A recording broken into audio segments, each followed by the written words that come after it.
Hi there, Jim here. So today I'm going to do a quick review of what I think must be the cheapest multimeter anywhere. This particular multimeter that I'm going to unwrap can be had from anywhere from a few cents plus shipping to $5 or $6 plus free shipping from AliExpress. And so I thought it was amazing that someone would actually be able to produce a multimeter for under $1 and ship it to you. Of course, they want $3 or $4 for the shipping. But I thought it was amazing that someone could produce a multimeter for under $1. So let's see what you can get for what I will consider the world's cheapest multimeter. Okay, so by the way, I'll mention that I did get this product for free through the Amazon Vine program. So I didn't actually lay out any of my hard-earned dollar. So here we have a set of probes. Look okay, I guess for most purposes. Now they probably don't have any safety rating, and of course they're nowhere near the length. So for example, here's a probe that I use with my fluke, and of course you can see that well, there's quite a little bit of shielding there around the plug. Hold that a little closer to the camera. And so a bit of a difference there. And of course we'll do a little bit of a comparison against the fluke for sure. But most higher end multimeters have a shroud around the probes, and of course the cords are probably longer. These cords look like they're maybe a foot or, well, 2 or 3 feet max. Anyways, that's what you get. 2 probes. There's an instruction manual here. Actually, all of the pages are in English, which is interesting. And the multimeter itself, which is wrapped in some shrinky stuff.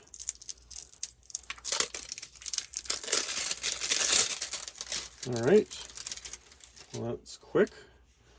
And of course, this multimeter has it's not an auto ranging multimeter. Now, like, I have to tell you that this thing weighs next to nothing. Okay, it says the dial. Okay. Now, unsurprising, at the low price of next to nothing, it has no batteries. So I think the first thing we'll need to do is get some batteries. And the power supply is a 9-volt, 1 battery. Okay, so I'm gonna open this up and put a battery into it. Okay, now since I've got to open it up anyways, okay, there you have it. There's barely anything in here. There's a little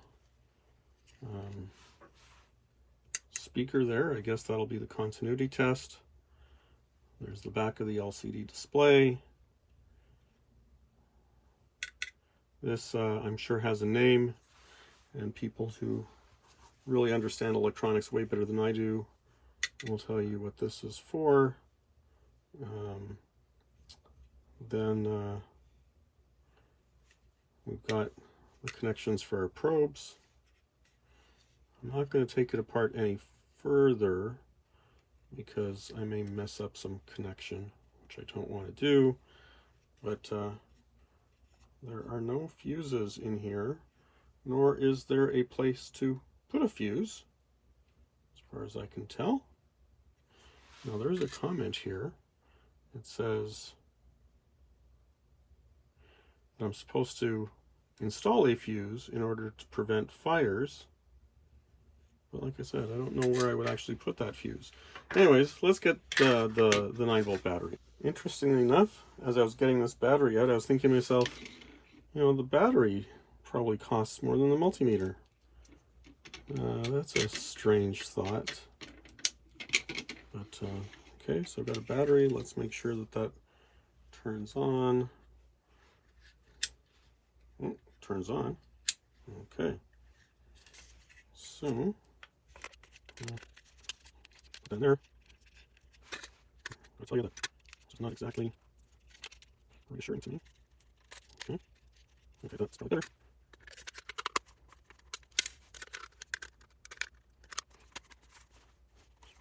Right now, we're all saying, Jim, speed up the video.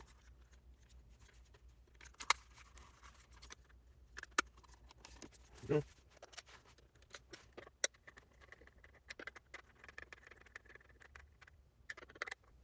go. Okay, there we have it. Multimeter, battery installed. And we're not going to use the 10 amp rating. We're going to use the regular rating.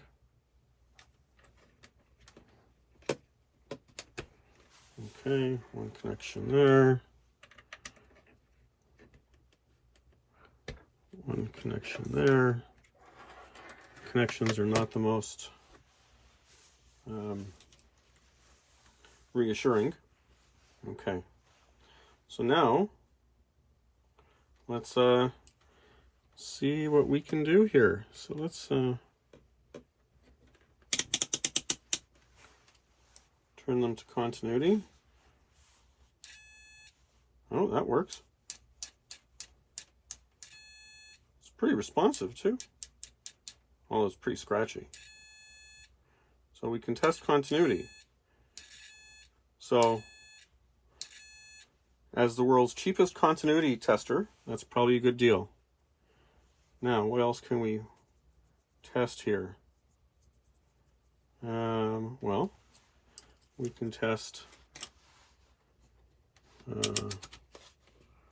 DC voltage. Okay, so I've turned it into the 20 volt range. And of course it's reading, well, it's not reading 0. You'd think it would read 0, but it's not. Let's get a battery here.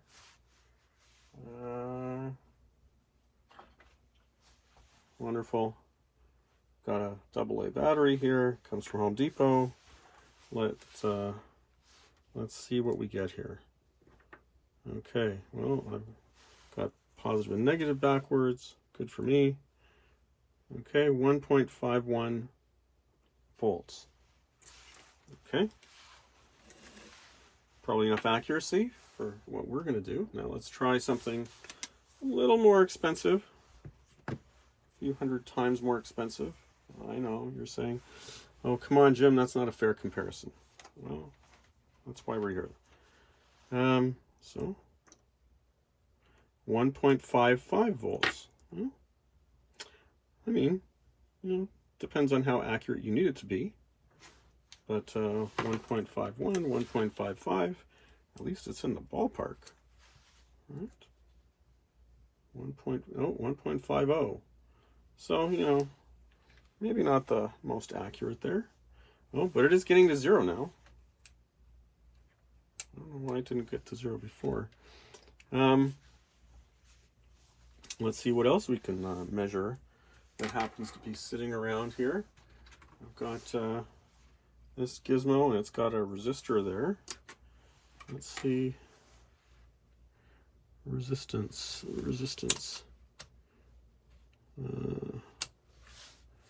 Okay, manual multimeter is a pain. So that's 200 ohms, 2000 ohms, 20K, 200K. And I think this is 47K. 46.0. Oh, 45. Oh, 46.0. 45.9, 46.0. Let's see what Mr. Fluke has to say about that.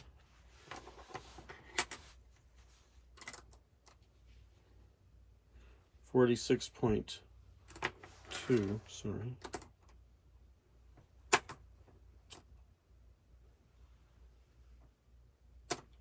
$46.29.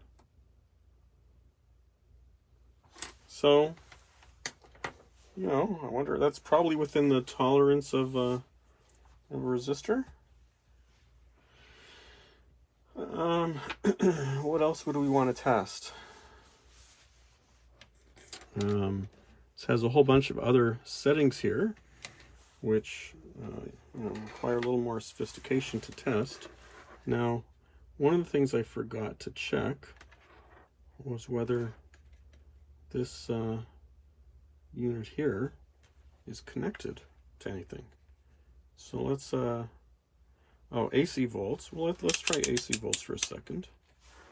Okay, that's always fun, especially with something that probably has no safety rating whatsoever. AC volts. I can have a power bar here. So expecting to get, you know, 120. We've got, let's zoom in a little bit. You can see I've got 116, 117. 117. Those are totally unsafe probes. It's a little lower than I expected. Let's see what Mr. Fluke says. The probes probably won't even fit in. No. Oh, well, ohms won't work. That's why. Volts, probably.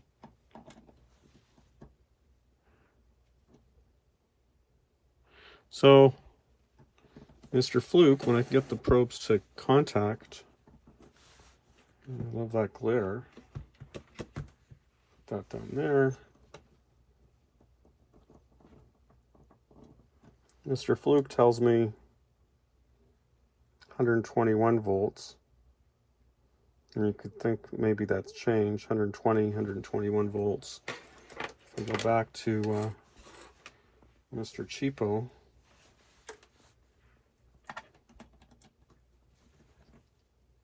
now it's gone up to 118, so there's maybe been a little bit of voltage fluctuation between things.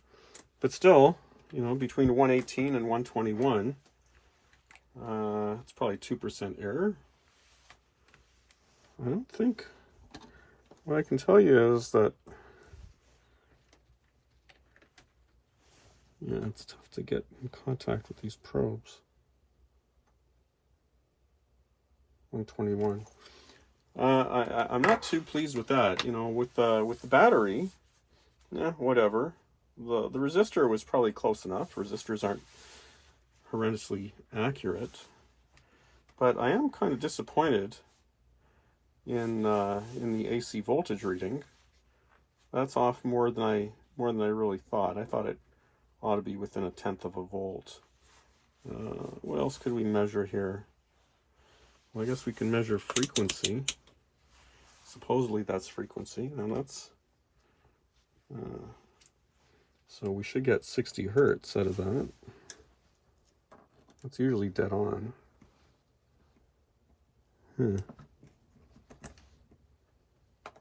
Shows a weird HV there, and it says 179, so I don't know what I'm measuring. Interestingly enough, I was having a look at the instructions, and the instructions, you know, say that the accessories, now accessories doesn't actually say that the accessories come with it. But there's an instruction manual, yes. There's a set of test leads, yes, we got that. And a gift box. So you'll be glad to know that from now on I will be delivering my gifts in bubble wrap. Yes, that's right, because that is a gift box. And of course the K-type thermocouple and the 9-volt battery are optional. So I'm not sure about that. This also talks about a few settings that we don't have, like a battery test position. You'll see it says range switch to bat position. There is, you know, bad position there, Batman. And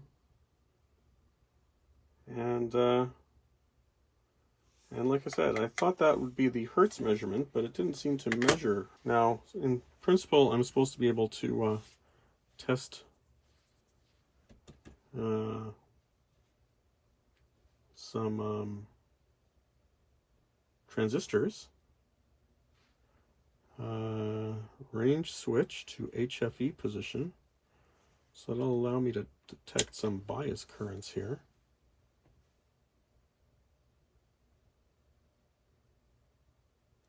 So I need to put a transistor in there. So let me find a transistor.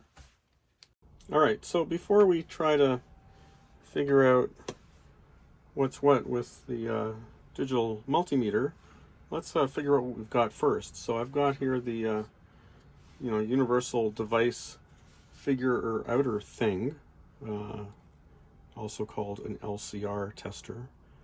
And so I've got a random transistor here. I need to make sure I get it into the right holes. Okay, so I've inserted the transistor into the holes there, clamp it down, turn it on, testing. Okay, so this says it's an NPN transistor. 1 is the collector, 2 is the base, 3 is the emitter. Okay, and it tells me that HFE is 333. So this thing is usually pretty good. Usually in terms of figuring out what kind of device it is, it's pretty accurate. Sometimes the measurements are a little off. Okay, so it's collector, emitter, base, NPN, collector, base, emitter. NPN, collector, base, emitter. So NPN, collector, base, emitter, so we want to turn it that way. And, that doesn't do anything. So, move it around a little bit. No.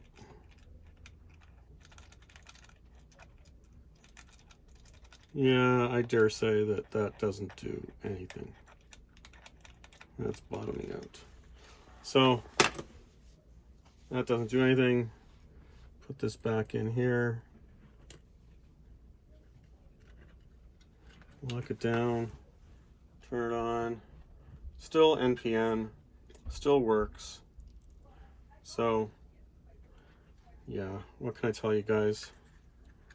The world's cheapest multimeter cannot be used for testing transistors. I have to say I'm not totally surprised about that. This device, which I'll do a separate review on, is is pretty amazing. So anyways, we'll talk about that later. Yeah, and I have it set to the right thing. So the frequency measurement seems to be, like I said, a little bit off. I could maybe test some amps here, although I'd have to have a circuit to do that with, so I'm not really interested in getting into that. Most of the time I'm using these things to test resistance and voltage. So I've shown you that the voltage, DC volts is okay. AC volts, not impressed. Resistance seems pretty good. Continuity, once again, I mean, it does make a sound, so that's good. And I'm a little bit frightened. I don't have anything in these low voltage ranges to sort of test this, millivolt thing. But actually, I could go to the 2000 millivolt range. I mean, that battery at 1 volt would be about 1500 millivolts. So let's see what happens. Let's hope there's no smoke. Okay. Well, I mean, that kind of works. So maybe 1515. What did the fluke say again that was? Oops.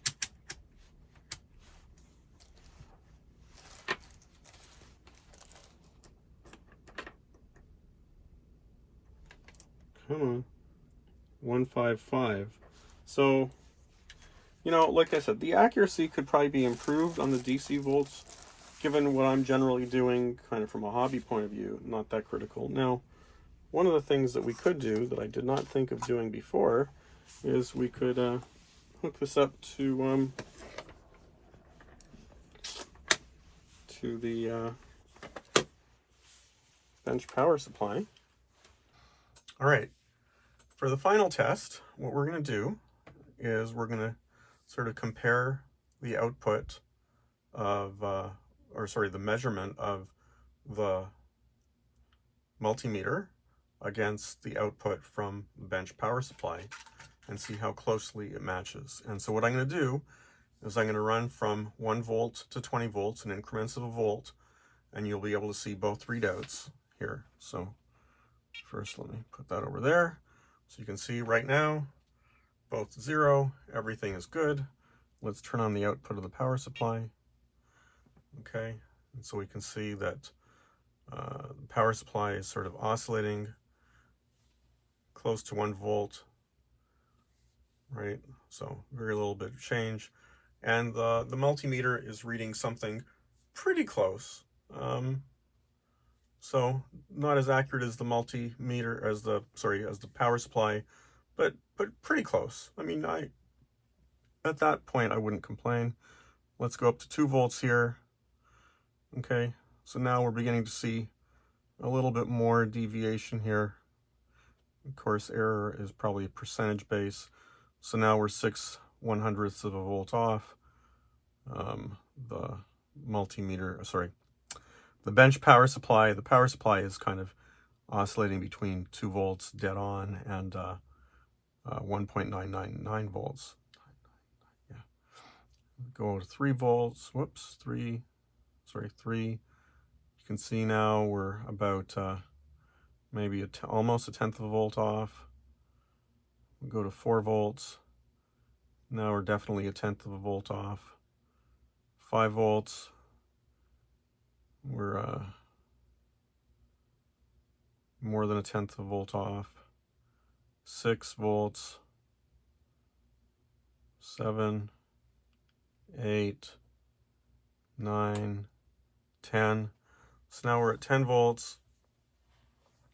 And you can see we're almost a quarter, well, almost, we're pretty much a quarter of a volt off on the multimeter now. It's reading 9.74, whereas the power supply is reading almost 10 volts. It's maybe 1,000th of a volt off. 11, 12, 13, 14, 15. Okay, now we can see 15. Once again, the bench power supply is 1,000th of a volt off. The multimeter is almost now 4/10ths of a volt off. So quite a lot of variance there. And we're going to take it all the way to 20, which is the top of the range. So you can see that's almost 20 volts, and we're close to, well, we're a little more than half a volt off at this point. So, you know, although you could say that the error is maybe consistent as a percentage, it's not really, it's not all that rewarding to see that much deviation between what is coming out of the power supply. Oh, and you can see that we've tripped something there. And so it's not that rewarding to see an error between what's coming out of the power supply and what the multimeter is reading. Now what's interesting is this is still on. We've tripped an error there. Let's turn that back on again. Yeah, we'll probably trip an error again soon. since the output, the over voltage is set to 20 on that, so that's what happened there. All right. Well, so that's the final test for the world's cheapest multimeter. I'm not going to expend more time on this, guys. It's a multimeter. It works. It's the kind of thing that you might want to give to your kids to play around, or to, you know, some person that you don't ever expect to see tools back from. So, bottom line is, it is a multimeter, but I'm not really very impressed with this at all. Okay, well, thanks for watching, and please do subscribe. Bye for now.